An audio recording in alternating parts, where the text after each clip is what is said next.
Welcome to DOT Compliance Training. This is Module 1.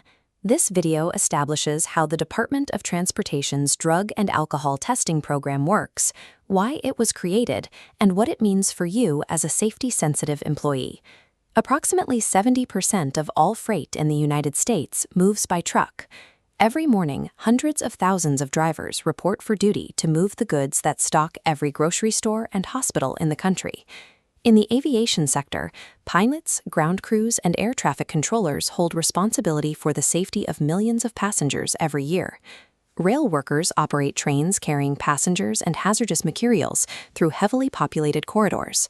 Pipeline operators manage the infrastructure that delivers natural gas and petroleum to homes and businesses across entire regions. And transit workers operate the bus and rail systems that millions of people depend on for their daily commute. When the system works, it is invisible. Goods arrive and passengers land safely. But when something goes wrong, the consequences are immediate and often irreversible. This program was created following a series of 1980s transportation accidents linked to drug and alcohol use. In Chase, Maryland, an engineer impaired by marijuana failed to stop for a signal, causing a collision that killed 16 passengers. A separate Conrail accident involving marijuana impairment killed another 16 people and injured 170. Congress responded with the 1991 Omnibus Transportation Employee Testing Act. The law was designed to protect the public and the workforce by ensuring the people operating the transportation system are fit for duty. Every rule and procedure in the modern program traces back to this history. The goal is to prevent impairment in specific roles where a single error can cost lives. You will hear the term safety-sensitive function throughout this training. The law defines it as any duty where impairment creates a direct risk of serious harm to the employee, their coworkers, or the public. Consider the scale of consequence. An impaired desk employee might make a poor decision, costing time or money, but an impaired person controlling an 18-wheeler, locomotive, or aircraft makes decisions costing lives instantly, with no chance to correct course.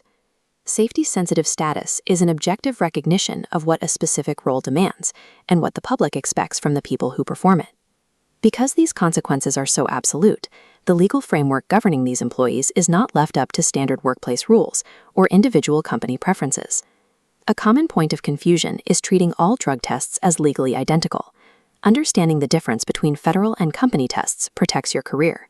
Your regulatory reality is split into 3 distinct pillars: federal DOT rules, non-DOT testing, and company policy. The first pillar contains the federal DOT rules. Governed by 49 CFR Part 40, these rules are inflexible. The second pillar is non-DOT testing.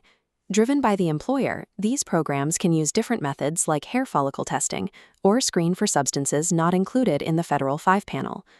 Because the DOT program exists specifically to mitigate the risks of safety-sensitive work, it follows the task rather than the person. If you spend the morning driving and the afternoon doing office administration, you are subject to DOT rules only while performing that driving function. You can identify a DOT test by the paperwork. Federal law requires the use of a specific federal custody and control form. If that form is not present, the test is not being conducted under DOT authority. These programs carry separate consequences. A violation under your employer's non-DOT program does not create a federal DOT record unless your employer's specific policy links the two together. Beyond the different types of testing, you must understand how federal DOT rules interact with your specific company policy. Think of DOT rules as a fixed floor, establishing absolute minimum requirements. Company policy acts as a ceiling built higher, testing for more substances or imposing harsher punishments. However, an employer can never go below the DOT floor. They cannot skip a required post-accident test or decide not to report a violation. If you violate a company-specific policy, the consequence stays within your HR department. But a DOT violation is sent to the federal clearinghouse, creating a permanent record that follows you to future safety-sensitive employers. An employer's internal inconsistency does not change this. Even if a company handles a violation quietly at the office, the federal record exists regardless. You should be able to answer 3 questions at any time. Have you read your employer's written policy? Is the test you are taking a DOT or company test? And if there is a violation, does it stay internal or go to the federal clearinghouse? Distinguishing between an internal matter and a federal record is the primary way to protect your long-term career in this industry. The testing program is governed by the Department of Transportation and administered through its operating agencies. These agencies include the FMCSA, FRA, FAA, PHMSA, FTA, and the USCG. Although they govern different modes, every agency uses the same rulebook, 49 CFR Part 40, ensuring uniform testing procedures nationwide. Within these rules, there are 6 specific circumstances where a drug or alcohol test is required. The 6 triggers include pre-employment, random, and post-accident testing, followed by reasonable suspicion, return to duty, and follow-up testing. Video 2 details the first 4 circumstances, while Module 7 covers the return to duty and follow-up process in depth. This entire architecture exists as a safety program. It is designed to manage specific risks inherent in transportation work to protect everyone sharing the grid. The foundation of the program is now established. Carry this understanding of risk and regulation with you as we move into Video 2.